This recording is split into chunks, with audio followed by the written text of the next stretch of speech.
This is the sound most Australians woke up to, and it meant for the first time in 70 years history was to repeat itself, with international flights diverted, ferries suspended, visibility reduced, and people urged to stay indoors. Sydney's dust storm has pushed air pollution through the roof, with extreme health warnings. The worst since 1939, so for most people, today was as bad as they have ever seen. Not only that, but pollution was the highest that has ever been recorded. Millions of tonnes of outback dust that blocked out the sun, clogged our lungs and turned Sydney into the red centre. It even made international headlines. An outback dust storm swept across eastern Australia and blanketed Sydney. The storm disrupted transport and left a dust-shrouded Sydney in a red glow. International flights were diverted from the region, ferries on Sydney Harbour were suspended, and commuters and motorists warned to take care on roads as visibility was dramatically reduced. Health authorities urged people with asthma or breathing difficulties to stay indoors. The dust set off smoke alarms in some building in Sydney's central business district, and people who were at high risk were certainly young children and the elderly. Following the one-year anniversary of one of the worst dust storms ever to hit the east coast of Australia, fresh claims have now been made about the high likelihood of another in the coming months.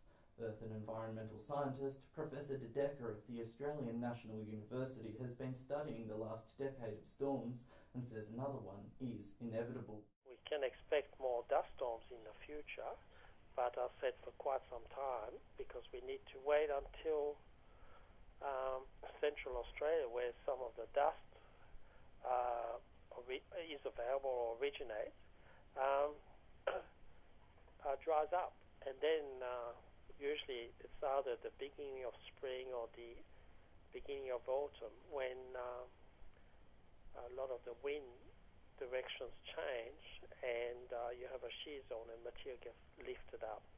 We've had a very wet Central Australia this year, and basically lake floors and riverbank deposits had now coated or being the process of being coated with fine-grained particle material. So the landscape is recharged with material that could be lifted out if you have the relevant or suitable wind conditions and shear zones that can lift some of the material up. I predict that there will be eventually a major dust storm. But the real news could relate to the way in which future dust storms are treated. Professor De Decker has developed a fingerprinting technique which he claims can identify the origin, causes and impacts of dust storms. He has called on society to do more and protect our rural landscape from being further damaged. With Outback Australia no stranger to dust storms, with places like Broken Hill recording at least one each year over our 200-year history. Meteorologist from the Weather Channel, Alex Zadnik, had this to say. Our feeling at the Weather Channel is that it's pretty unlikely. For example, Sydney's only ever had two major dust storms since 1944, and both of those dust storms followed prolonged drought. Through 2010, we've had very wet conditions through inland Australia, which would tend to suppress dust and the topsoil. So our feeling is that with all the rain this year, it's unlikely until at least early next year would be our thinking. With these dust storms, it often is very fine dust, so it does impact on people with respiratory problems.